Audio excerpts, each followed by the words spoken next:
நம்ம காலையில ஒரு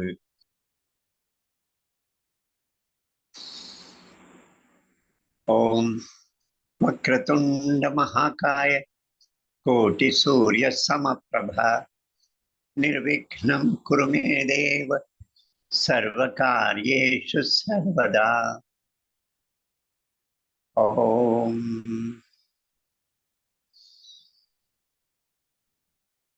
நம்முடைய முன்னோர்கள் சொன்ன கதைகள்ல நிறைய கதைகள் மிருக உலகத்து கதைகள் இருக்கு. மிருகங்கள் மட்டுமே அதுல கேரக்டர்ஸ். அவர்கள் பேசுற மாதிரி எல்லாம் கதைகள் இருக்கு. அதுல ஒரு கருத்து சொல்லப்படுறது ரொம்ப சிம்பிளான ஒரு கதை. பஞ்சதந்திரத்துல ஒரு பால்காரன் தன்னுடைய சேமிப்பு, பண சேமிப்பு எடுத்துட்டு தன்னுடைய ஊருக்கு போற, நகரத்துல வியாபாரம் பண்ணிட்டு பணம் சேர்த்துருக்கு, அதை எடுத்துன்னு ஊருக்கு போற. போற வழியில கையில அந்த பண மூட்டை இருக்கு. போற வழியில ஒரு ஓய்வெடுக்க ஒரு மரத்தடியில படுக்கிறேன், படுத்து தூங்கிடுறேன். அப்போ அங்க ஒரு குரங்கு ஒண்ணு வருது. அந்த குரங்கு அந்த மூட்டையை தூக்கின்னு போயிடுறது. மூட்டையை தூக்கிட்டு மரத்து மேல போய் உட்காந்துக்கிறது. அதுக்கப்புறம் இவரு பால்காரை எழுந்திருக்கும் போது மூட்டையை காணும், பண மூட்டையை, தன்னுடைய சேமிப்பு முழுவதும் அதுல இருக்கு. அந்த குரங்க கேட்கிற, அந்த பணத்தை கொடுத்துரு, மூட்டையை கொடுத்துரு அப்படின்னு. அதுக்கு எங்க புரிய போகுது? அது அப்படியே மூட்டையை வச்சுட்டு உட்காந்துருக்கு. இவன் என்ன பண்றான், ஒரு கல் எடுத்து அப்படி தூக்கிடுறான். அது அதையே காப்பி அடிக்கும் அப்படின்னு ஒரு நம்பிக்கை. கல் எடுத்து அப்படி தூக்கிடுறான். உடனே அந்த மூட்டையிலிருந்து ஒரு பணத்தை எடுத்து தூக்கிடுறது மரத்து கீழே, மரத்துல இருந்து. அப்புறம் இன்னொரு கல் எடுத்து தூக்கிடுறான். அது இன்னொரு பணத்தை எடுத்து தூக்கிடுறது. ஆனா பக்கத்துல இருக்கிற குளத்துல அதுல தூக்கிடுது. அப்படி இவன் கல்லை போட போட ஒரு பணத்தை பூமியிலையும் ஒரு பணத்தை குளத்துல தண்ணீர்லையும் தூக்கி எறியுது. அதாவது இவன் எடுத்துன்னு போன பணத்துல பாதி பணம் இவருக்கு கிடைக்கிறது, மீதி பணம் தண்ணியில போச்சு. மீதி பாதி பணம், தண்ணியில வந்த பணம் தண்ணீர்ல போச்சு. பால்ல வந்த பணம் பூமியில அவருக்கு கிடைத்தது அப்படின்னு அந்த பஞ்சதந்திர கதை ஒரு குரங்க வச்சு. அது மாதிரி மிருகங்களை வைத்து நிறைய கதைகள் இருக்கு. நாம சில கதைகளை இன்னைக்கு பார்ப்போம். ஒரு காட்டுல ஒரு மீன் மீன்கள்லாம் இருக்கிற ஒரு குட்டை, ஏரி. அதுல 3 மீன் நண்பர்கள் சேர்ந்து விளையாடிட்டு இருக்கு. ஒரு மீன், அதனுடைய பேரு நெடுநோக்கு, தீர்க்க திருஷ்டி, நெடுந்தூரத்தை பார்த்து உணரக்கூடிய ஒரு வகை அந்த மீன். 2வது மீன் குஷாகிர புத்தி, கூர்மையான புத்தி, கூர்மையான புத்தி கொண்ட மீன். 3வது மீன் சோம்பேறி, தாமச மீன், அழுகிற மீன், அழும் மீன். இந்த 3 நண்பர்கள் விளையாடிட்டு. அப்போ இந்த 2வது மீன் குஷாகிர புத்தி கரையில மனுஷ கால்களை பார்க்கிறது. மனுஷ கால்களை பார்த்த உடனே அது சொல்றது, இங்க மனுஷன் காட்டுல எதுக்கு வந்திருக்கிறான், என்ன காரணம் இருக்க முடியும், இங்க அவனுக்கு என்ன வேலை அப்படிங்கிறது. உடனே அந்த தீர்க்க திருஷ்டி, தூரத்தை பார்க்கக்கூடிய மீன், மனுஷன் வந்திருக்கிறான்னு சொன்னாலே காட்டுல வேட்டையாட வந்திருக்கு.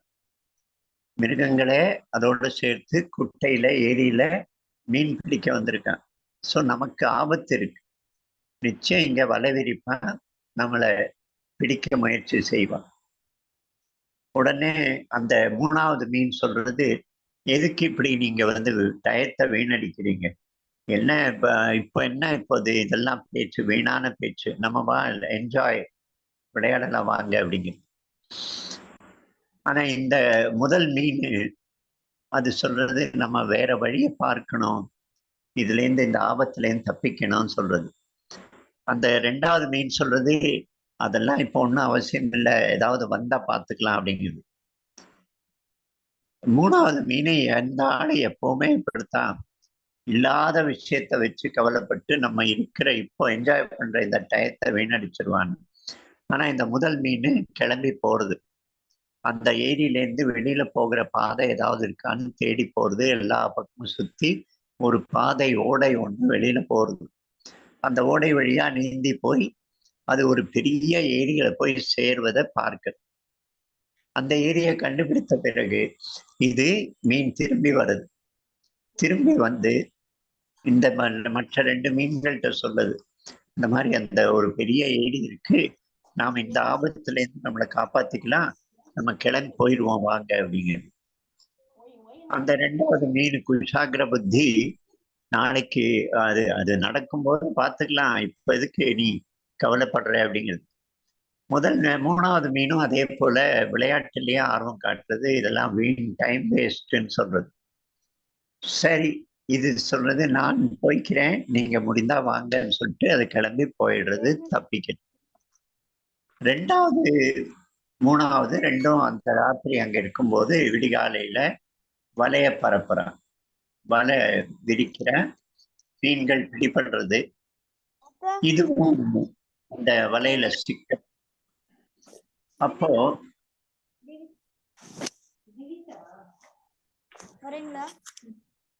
சத்தம் சத்தம் அந்த மியூட் பண்ணுங்க. அப்போ இது இது சிக்கின உடனே எல்லா பக்கமும் கண்ணை விழித்து சுத்தி பார்க்கிறது, என்ன நிலை, எப்படி தப்பிக்க முடியும்.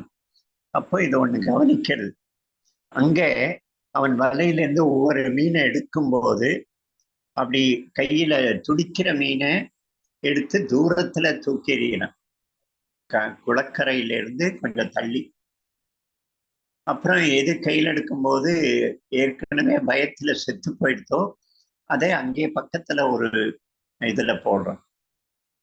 அப்படி அதை பார்க்கிறது. உடனே அந்த மூணாவது மீன் கிட்ட நாம இந்த ஒரு வழி இருக்கு நமக்கு, நாம தப்பிக்க முடியும், நீ உன்னுடைய கரையில வலையில பிடிபட்டு எடுக்கும்போது மூச்சை இருக்க முட்டிக்க பிடிச்சுக்கோ, மூச்சை இருக்க பிடித்து நீ செத்தவனை போல நடி, அவன் நம்மளை இங்க பக்கத்துல போடுவான், அதுல இருந்து திரும்ப குதிச்சு நம்ம குளத்துக்குள்ள வந்துடலாம் அப்படின்னு சொல்றது.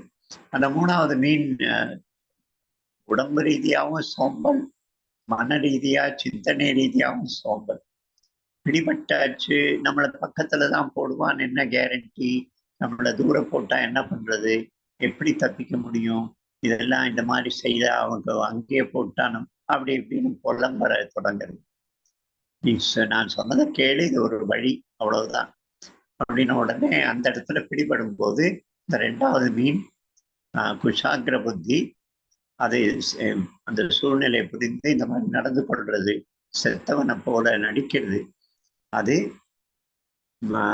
அவன் கிட்ட போடுறான், திரும்ப குதித்து தண்ணிக்குள்ள வந்துடுறது, தப்பித்து போயிடுறது.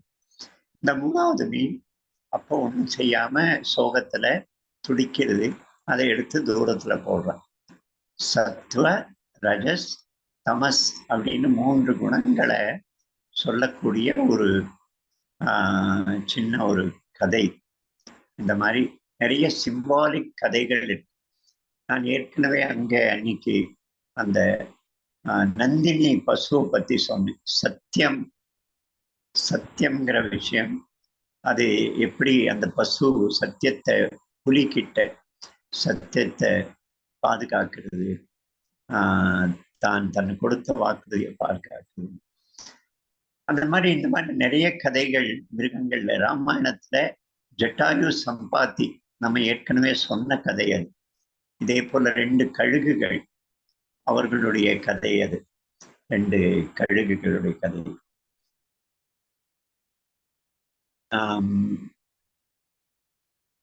ஒரு இந்த மலையில ஏறும்போது ரஜினிஷ் இந்த கதையை சொல்லுவாரு. ஓஷோன்னு சொல்ற ரஜினிஷ் மலையில ஏறும்போது கோவேரி கழுதை அது மேல உட்கார்ந்து மலை ஏறுவாங்க.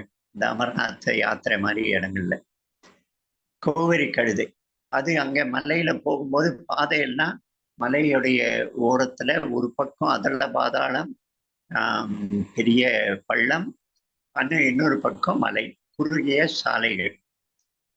அப்போ அந்த கழுதை மேல இருக்கும்போது அது அப்படியே சைடுல அப்படி போகுமா புல்ல திங்க. அங்க உடனே மேல உட்கார்ந்துருக்கிறவர் பயப்படுவார்.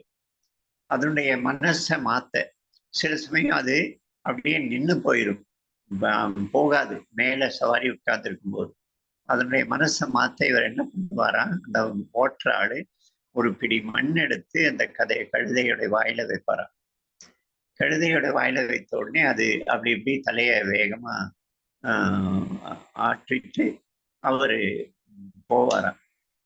இந்த குரு என்ன பண்ணுவாராம், தன்கிட்ட வரக்கூடிய சிஷ்யர்கள் எல்லோரையும் முதல்ல அவருடைய பேச்சை ஆரம்பிக்கிறதுக்கு முன்னால அவர் என்ன பண்ணுவார், அவருடைய தலையை பிடித்து அப்படி அப்படி ஆட்டுவாராம். ஆட்டிட்டு அதுக்கப்புறம் போய் உட்காருங்கன்னு கதையை ஆரம்பிப்பாராம். ஏன் இப்படி பண்றீங்கன்னு கேட்டபோது அவர் இந்த கழுதை கதையை சொல்லுவார். ஏன் மண்ணை கொடுக்குறான் அப்படின்னு உடனே அந்த மண்ணு அதுல இருக்கிற இப்ப இருக்கிற என் மனசுல என்ன ஓடிட்டு இருக்கோ அந்த மனநிலையிலிருந்து அது ஒரு அதிர்ச்சி கொடுத்து அந்த மனநிலையை மாத்திடுமா. அதுக்கப்புறம் தன்னுடைய அந்த வேலையை நிறுத்திய வேலையை செய்ய தொடங்குமா, சரியா போகுமா. உடனே அந்த சிஷ்யன் ரொம்ப கோவப்பட்டு எங்களெல்லாம் கழுதைங்கிறீங்களான்னு அப்படிம்பாராங்க. மனநிலை ஒரு இடத்துல வந்தா அந்த இடத்துல கேட்கிற மனநிலை வேணும். அதுக்கு இந்த மாதிரி நான் நம்ம கிளாஸ் ஸ்கூல்ல கூட வேகமான தூக்கம் வரும்போது, படிக்கும்போது ரொம்ப தூக்கம் வந்தா கவனம் செதறும் போது வேகமா இடத்துல ஒரு 20 தடவை குதிக்க சொல்லுவேன். அப்படி வந்தா உடனே மனநிலை மாறிடும், நம்ம கிளாஸ்ல கவனம் செலுத்தப்படும். அப்படி ஒரு கதையை அவர் சொல்லுவார், கழுதையுடைய கதை. இந்த மாதிரி ஒரு யானை ரோட்ல அப்படி நடந்து போயிட்டு இருக்கான். போகும்போது பக்கத்துல அந்த பொந்துல ஒரு எலி ஒண்ணு பார்க்கிறதாம். எலிய பார்த்த உடனே யானை சிரிக்கிறது. ஆஹா, இவ்வளவு சின்ன மிருகம் கூட இருக்கா, இவ்வளவு சின்ன ஜந்து உயிர் கூட இருக்கா அப்படின்னு சொல்றதாம். உடனே அந்த எலி இதை கேட்டுட்டு அது சொல்றது, நான் எப்பவும் இப்படி இருக்க மாட்டேன், இப்போ 3 நாளா எனக்கு கொஞ்சம் காய்ச்சல், அதனால கொஞ்சம் இழைச்சு போயிட்டேன், கொஞ்சம் சின்னதா தெரியுறேன் அப்படின்னு சொன்னதான். யானைக்கு ஒரு அகங்காரம் அப்படின்னு சொன்னா எலிக்கும் தனக்கு ஒரு அகங்காரம். அகங்காரம் அளவு வைத்து கிடையாது அப்படின்னு சொல்லுவான். ஒரு கீரியுடைய தொலை, கீரிகள் வசிக்கிற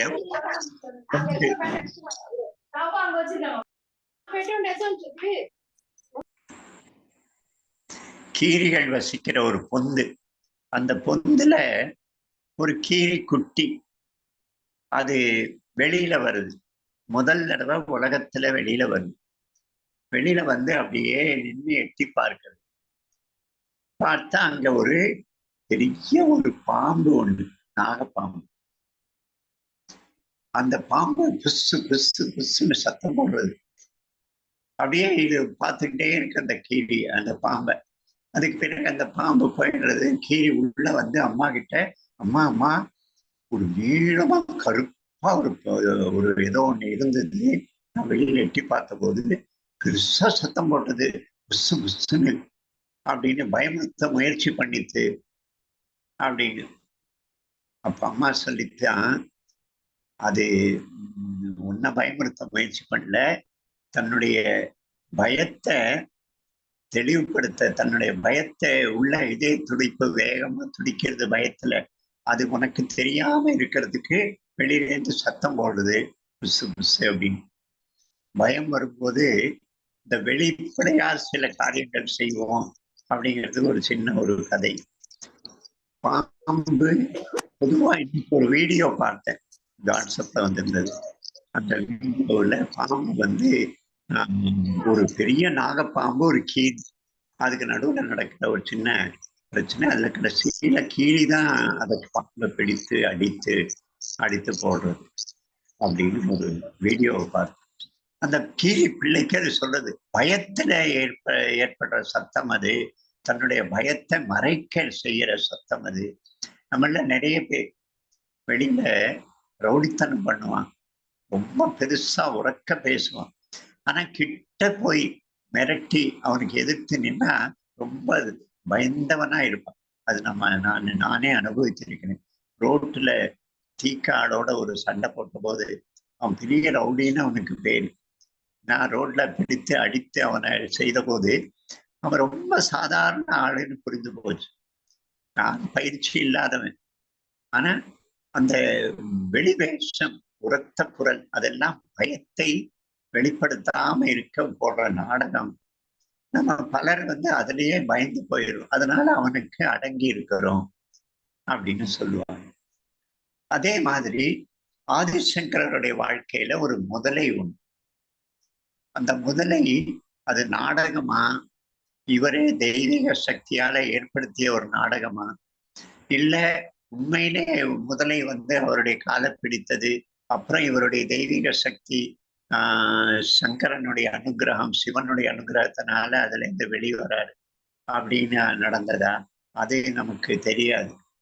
ஆனா பொதுவா அதுல என்ன சொல்றதுன்னா, அந்த முதலை அவருடைய காலை பிடிக்கிறது.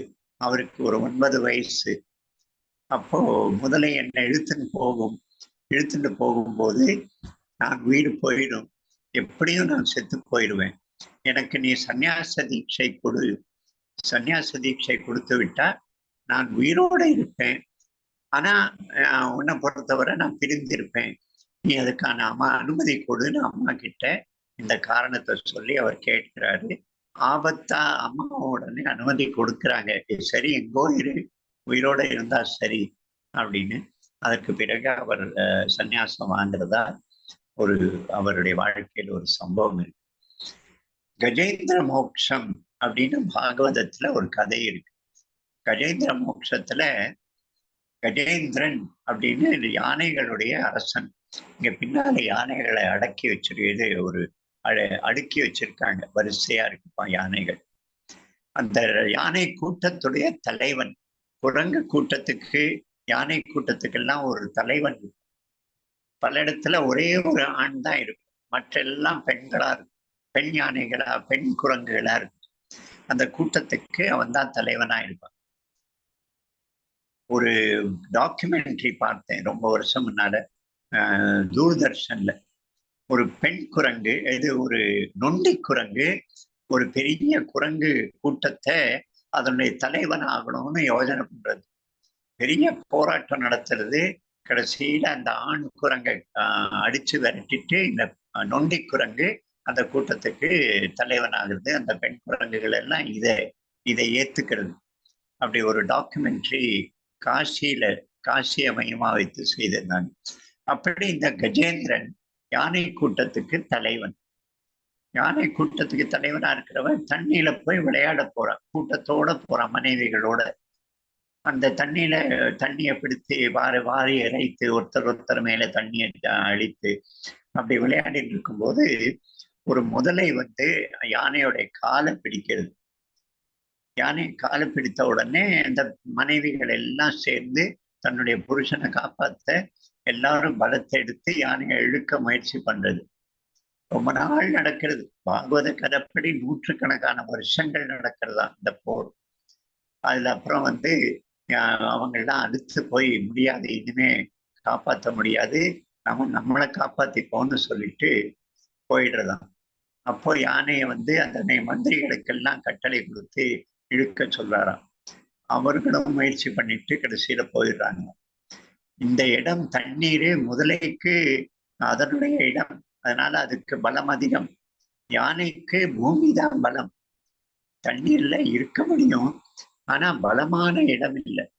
அதனால யானை குறைந்த பலமுள்ள இடத்துல விளையாடும். அப்போ தோத்து போகிற டயத்துல எல்லா முயற்சியும் வீணான சமயத்துல அது ஒரு தாமரை பூ எடுத்து அப்படி காற்றுல தூக்கிறியது. ஹே அச்சுதா அப்படின்னு நாராயணனை நினைத்து தூக்கிறியது. உடனே அவர் வராராம். காலில் சரியா பாதுகை கூட அணியாம, உடம்புல மேல போட்டிருக்கிற துணியை கூட எடுக்காம வேகமா உடனே தெய்வ அனுகிரகத்தை பற்றி சொல்லுவான்.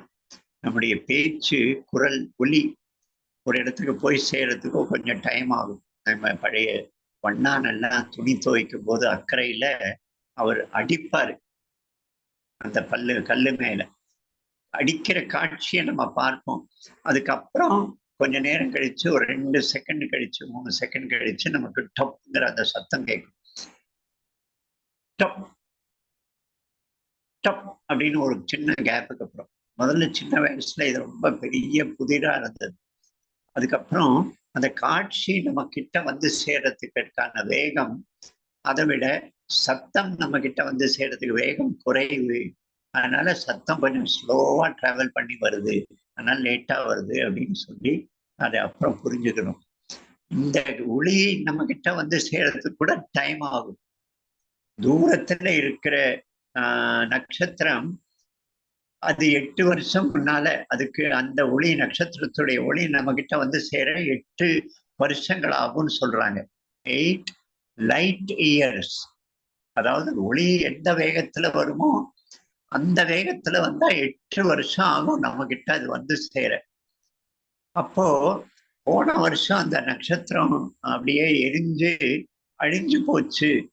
ஆனா இந்த அழிஞ்சு போற காட்சி நம்ம 7 வருஷம் கழிச்சுதான் பார்ப்போம் அப்படி சொல்றாங்க. அதனால லைட்டு கூட வந்து சேர்றதுக்கு கொஞ்சம் டைம் ஆகும். ஆனா கடவுளுடைய அனுகிரகம் தற்சணம், உடனே வேகமா, அவர் எங்கோ வைகுண்டத்துல இருக்காரு, வந்து சேர நேரமாகும், அதனால உடனே வந்து சேருமா. அப்படி அந்த அச்சுத்தன் வந்த உடனே யானைய அந்த சக்கரத்தை அனுப்பி முதலைய விடுவித்து, யானையை விடுவித்து காப்பாத்துறாரு அப்படின்னு பாகவதத்துல ஒரு கதை. நம்முடைய கௌதம் புத்தர் வாழ்க்கையில இந்த மாதிரி ஒரு கதை இருக்கு. கௌதம் புத்தருக்கு அவருக்கு நிறைய சிஷ்யர்கள். அந்த சிஷ்யர்கள் எல்லாரும் அவரோட போவான். அவர் ஊர் ஊரா போவார், சத்திரத்துல எங்கோ தங்குவார், தங்கி அங்கே சத்சங்கம் நடத்துவார். அந்த சமயத்துல அந்த ஊர்ல தன்னுடைய சிஷ்யர்களை பங்கு போட்டு கொடுத்து அவரவருக்கு ஒரு தெரு, அந்த தெருவுல தான் அவர் பிச்சை எடுக்கணும், பிக்ஷை எடுக்கணும், அந்த தெருவுல ராத்திரி படுக்கணும். அதனால இவருடைய இத்தனை சிஷ்யர்களுக்கு சாப்பாடு ஏற்பாடு, ஓய்வுக்கான ஏற்பாடு, மண்டபம் கட்டி பெரிய செலவு அதெல்லாம் ஒன்றும் கிடையாது. அவரவர் அந்தந்த தெருவிலேயே வாழணும் சார்ந்து. அந்த கிராமத்துல 3 நாள் 4 நாள் தங்குற வரைக்கும் அங்க எப்படி இருக்கணும். அப்படி ஒரு நகரத்துல அவர் இருக்கும்போது ஒரு அந்த நகரத்துடைய அரசனுடைய மகன் ராஜகுமாரன் அவர் இவரை பார்க்க வரான். வந்து எனக்கு சந்நியாச தீட்சை கொடு, நீங்க கொடுக்கணும், நான் சன்னியாசி ஆக விரும்புறேன், உங்களுடைய சிஷ்யன் ஆக விரும்புறேன் அப்படின்னு சொல்ற. அப்போ பக்கத்துல இருக்கிற மற்ற சிஷ்யர்கள் இவன் போன பிறகு இவர் உடனே வா, நாளைக்கு வா, நான் சன்னியாசம் கொடுக்குறேன்னு சொல்றாரு. மற்றவர்கள் சொல்றாங்க, இல்ல இல்ல இவனுக்கு கொடுக்க கூடாது, இவன் ரொம்ப கொடுமையானவன், மக்களை ரொம்ப துன்புறுத்தி இருக்கிறான், சாடிஸ்ட், அவங்கள்ட்ட இந்த பணம் பிடுங்கி இருக்கிறான், வதைத்திருக்கிறான், அந்த வீட்டு பெண்கள் மேல அநியாயம் பண்ணியிருக்கிறான். அப்படி இல்ல ராஜகுமாரன்கிற அந்த ஹோதால அவனுடைய அந்த பதவி வைத்து, அதனால அவனுக்கு கொடுக்க கூடாதுன்னு சொல்றாரு மற்ற சிஷ்யர்கள். ஆனா கௌதம் புத்தர் அவனுக்கு தீட்சை கொடுக்கணும்னு முடிவெடுத்தார். அடுத்த நாள் வர காலையில வந்த தீட்சை கொடுக்கிறார். கொடுத்த பிறகு அவருக்கு ஒரு அரச, அந்த அரண்மனை அந்த சுத்தி இருக்கிற வட்டாரத்துல ஒரு தெருவை சொல்லி, நீ அந்த இடத்துல இருக்கணும் அப்படின்னு சொல்ற. அந்த இடத்துக்கு போறான். போய் ஊர்கள்ல மக்கள் வீட்டுல போய் பவதி பிக்ஷாந்தேகி, பிச்சை கொடுன்னு சொல்றான். அப்போ இந்த ராஜகுமாரனுடைய பழைய கொடுமைகள் எல்லாம் அவங்களுக்கு தெரியும். அதனால ஒவ்வொரு வீட்டுல ஒரு ஒரு விதமா அவனை ஆஹ் துரத்துறாங்க. கதவை மடார் சாத்தக்கூடிய மேல சாணியை தெளித்து குப்பையை தூக்கிலிருந்து துரத்த முயற்சி பண்றவங்க, வசைப்பாடை முயற்சி செய்தவர்கள், ஒண்ணுமே அவருக்கு கொடுக்காம அவரை அப்படியே வாசல்ல நிற்க வைத்து அவரை கோபப்படுத்திய முயற்சி பண்ணவங்க. அப்படி ஒவ்வொரு வீட்லயும் நாள் முழுவதும் அவருக்கு சாப்பாடு கிடைக்கல அன்னைக்கு. அப்புறம் ராத்திரி அங்கே தெருவோரத்துல ஒரு இடத்துல படுக்கிறான், ஒரு மரத்தடியில. படுத்தா ராத்திரி முழுவதும் கொசு, ஊளையிடுற நாய், ஒரே சத்தம். அப்படி ராத்திரி முழுவதும் ரொம்ப கஷ்டப்படுறான். அரண்மனையில சுகமான வாழ்க்கை, கஷ்டமில்லாத தூக்கம், நல்ல விருந்து, அதெல்லாம் விட்டுட்டு இந்த மாதிரி சந்நியாசம் உடை வாங்கிட்டு இப்படி பண்ணிட்டேனே அப்படின்னு மனசுக்குள்ள ஒரு எண்ணம் வருது. இல்லை, இதை திருப்பி கொடுத்துடணும், வேண்டாம் நமக்கு சந்நியாச தீட்சை அப்படின்னு அவன் முடிவு பண்றான். காலையில கௌதம் புத்தரை பார்க்க போறான். அவன் கிட்ட வரும்போதே கௌதம் புத்தர் சொல்றாரு, நீ அந்த யானையாக இருக்கும்போது காட்டிய பொறுமை இப்போ ராஜகுமாரனா இருக்கும்போது உன்னால காட்ட முடியலையே, நீ இந்த சந்நியாசம் வேண்டான்னு திரும்பி கொடுக்க வந்தியா அப்படின்னு கேட்கிறாரு. இவன் சொல்றான், ஆமா என்னால முடியாதுங்கிறான். ஆனா அவனுக்குள்ள ஒரு கேள்வி வருது, யானையாக இருந்தபோது அப்படின்னு சொல்றாரு, யானையாக இருந்த போதுன்னா என்ன? அப்போ அவர் என்ன பண்றாரு, அவருடைய நெத்தியில அந்த இடத்துல கைய வைக்கிறார், வைத்து அழுத்துறார் கௌதம் புத்தர். அழுத்தும் போது அது அவருடைய உள்ள ஒரு சினிமா மாதிரி ஒரு காட்சி தென்படுறது. பூர்வ ஜென்ம ஞாபகம் வருது. பூர்வ ஜென்மத்துல ஒரு யானையாக இருந்திருக்கிறான், காட்டு யானையாக. அவனோட ஒரு கூட்டம் இருந்தது. அந்த காட்டு யானை கூட்டத்துடைய ஒரு தலைவனா இருந்திருக்கிறான். ஒரு தடவை காட்டுல தீ பிடிக்கிறது. தீ பிடித்த உடனே எல்லா மிருகங்கள் எல்லாம் அப்படி தப்பி ஓட முயற்சி பண்றது வெவ்வேறு வழியா. அப்ப இந்த யானையும் தப்பி ஓட முயற்சி பண்றது. ஓடி தீயிலேருந்து தப்ப முயற்சி பண்ணும்போது மூச்சு இறைக்கிறது.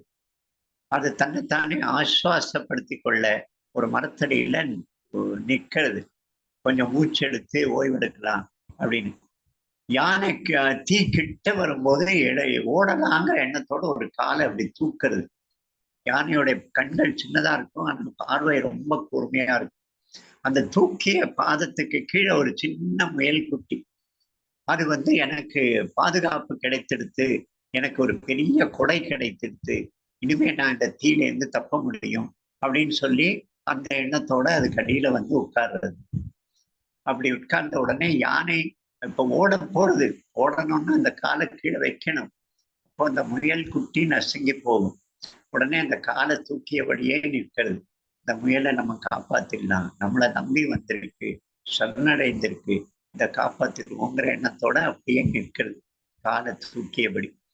தீ சூழறது, சுத்தி சூழ்ந்து யானையை பொசுங்கி போறது. அது காப்பாற்றணும்னு முடிவெடுத்து மனசுல என்ன வந்தது, அந்த செயலையும் அதால செய்ய முடியல, அந்த முயலும் செத்து போச்சு. அப்படி ஒரு தான் நினைத்த காரியம் நடக்கல. ஆனால் இப்படி ஒரு நல்ல சிந்தனை, பரச்சிந்தனை, மற்றவரை காப்பாற்றணும்ங்கிற ஒரு நல்ல சிந்தனை, சச்சிந்தனை, அது உன் மனசுல வந்ததுனால தான் நீ இந்த தடவை ராஜகுமாரனாக பிறந்து உன்னுடைய அந்த யானையுடைய ஒரு அந்த தாக்கம் இந்த பிறப்புல இருந்ததுனால சில கொடுமைகள் படுத்தின. ஆனா உன் மனசுல சந்நியாச தீட்சை வாங்கணுங்கிற எண்ணம் அந்த நல்ல சிந்தனையினால, நல்ல பாவனையினால வந்தது. அப்படி யானையாக இருந்தபோது நீ காட்டிய அசாத்திய ஒரு பொறுமை, இப்போ இந்திரகுமாரனா அரசகுமாரனா இருக்கும்போது, மனுஷனாக இருக்கும்போது உன்னால காட்ட முடியலையேன்னு சொன்னாராம். அந்த குழந்தை, அந்த இளவரசன் அப்புறம் சன்னியாசியாக தொடர்ந்தார் அப்படின்னு ஒரு சம்பவம் இருக்கு. அதே கௌதம் புத்தர் வாழ்க்கையில இன்னும் ஒரு சம்பவம் இதே போல. ஒரு வேடன் ஒரு நாள் காற்றுல வானத்துல பறக்கிற ஒரு வாத்து அன்னப்பறவை, அந்த அன்னப்பறவை மேல அம்பு விடுறான். அது துடித்து கீழே விழுறது. அங்கே பூங்காவனம், அரண்மனையுடைய பூங்காவனம்.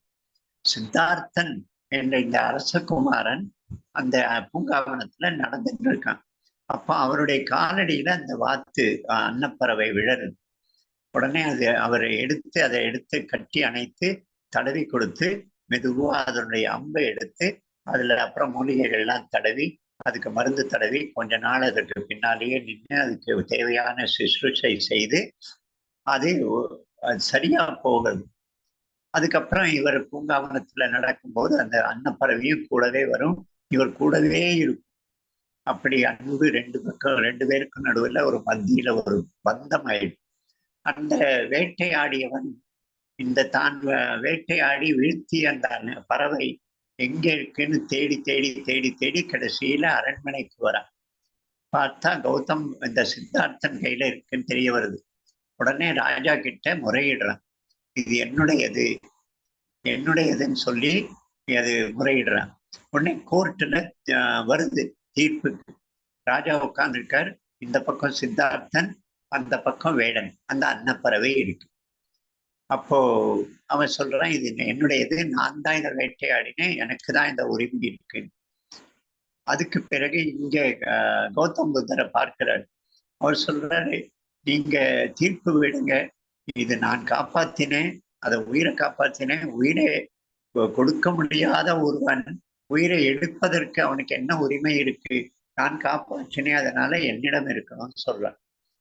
அப்போ ராஜா தீர்ப்பு சொல்றாரு, அன்னப்பறவையை நடுவுல வைங்க, அது இயற்கையா யார்கிட்ட போறதோ அவருக்கு சொந்தம்னு சொல்லி வைக்கிறாராம். அந்த அன்னப்பறவை கௌதம் புத்தரை நோக்கி நடந்து போறது, அவர் பறந்து போய் அவர் மேல போய் ஒட்டிக்கிறது. அது தீர்ப்பு சொல்றாராம். இப்படி ஒரு சம்பவம் மிருகத்தை பிராணிகளை மையமா வைத்து ஒரு இதே போல ஒரு சம்பவம் மகாபாரதத்துல இருக்கு. அர்ஜுனன் சிவலோகத்துக்கு போறான். சிவன்கிட்ட இருந்து அஸ்திர சஸ்திரங்களை, தெய்வீக சஸ்திரங்களை எடுக்கணும்னு சொல்லி சிவன் கிட்ட போறான். அப்போ காட்டுல அர்ஜுனன் போயிட்டு இருக்கும்போது அங்கே ஒரு காளை இருக்கு. இவன் அந்த முரட்டு காளைய வேட்டையாடுறான், அம்ப விடுறான். அந்த காளை அடிந்து விழருது. உடனே அந்த காளை கிட்ட போகும்போது அங்க ஒரு வேடன் எதிராக வந்து, இந்த காளை நான் தான் அம்பு விட்டு மாய்த்தேன், அதனால இது என்னுடையதுன்னு சொல்றான். அதற்கு பார்த்தா அந்த சைடு ஒரு அம்பு தோய்த்திருக்கு காளை மேல. அப்போ ரெண்டு பேருக்கு நடுவில் யுத்தம் நடக்குது. இவர் சொல்றான், இது என்னுடையது, நான் தான் அதை மேல அம்பு விட்டேன்னு. அவர் சொல்றான், என்னுடையதுன்னு சொல்றான். அதனால ரெண்டு பேரும் பரஸ்பரம் யுத்தம் பண்றாங்க. இவன் நிறைய ஆயுதங்களை செலுத்தி, அந்த வேடன் தானே காட்டுல வேட்டையாடுறவன், மிருகங்களை வேட்டையாடுவன், என்னோட எப்படி இவன் போட்டியிட முடியும் அப்படின்னு நிறைய ஆயுதங்களை வைத்து அந்த வேடனுக்கு எதிராக செலுத்துறான். ஆனா இவன் களைத்து போறான், இவனால அடிக்க முடியல. உடனே வேகமா ஓடி போய் ஒரு மண்ணுல ஒரு சிவலிங்கத்தை செய்து பூக்களை பறித்து அதை சின்ன மாலையா தொடுத்து அந்த சிவலிங்கத்துக்கு மேல அதை செலுத்தி அந்த சின்ன மாலையை அதுக்கு பிறகு திரும்ப வெள்ள எடுத்துட்டு சண்டைக்கு வரான். பார்த்தா இந்த வேடனுடைய கழுத்துல இவன் அங்க சிவலிங்கத்துக்கு போட்ட அந்த மாலை இவருடைய கழுத்துல இருக்கு. உடனே இவருக்கு புரியறது, நேரம் போய் நமஸ்காரம் பண்றான். சிவன் காட்சி அளிக்கிறார். அதுக்கு பிறகு அவருக்கு திவ்யாஸ்திரங்களை கொடுத்தார் அப்படின்னு ஒரு சம்பவம் இருக்கு அர்ஜுனனுடைய வாழ்க்கையில. இப்படி நம்முடைய வாழ்க்கையில நிறைய சம்பவங்கள், நிறைய இடங்கள்ல மிருகத்தை மையமா வைத்து, பிராணிகளை, பறவைகளை மையமாக வைத்து நிறைய கருத்தை சொல்ல முயற்சி பண்ணியிருக்காங்க. அதனால்தான் நம்ம இந்துக்களுக்கு அவ்வளவு சுலபமா அவனுடைய வாழ்க்கையில மரத்தை வெட்டும் போது மரங்களை பாதிக்காம தன்னுடைய வீடு கட்டும் போது மரங்களை பாதிக்காம தன்னுடைய வீடு கட்டிக்கணும். மிருகங்களுக்கு அவங்களுடைய இடம், அவர்களை கொல்வது சரியில்லை, நாம அதற்கு நடுவுல வந்திருக்கிறோம், அதனால இங்க வாழணும், அப்படியெல்லாம் இந்த மாதிரி கருத்தெல்லாம் அதிகமான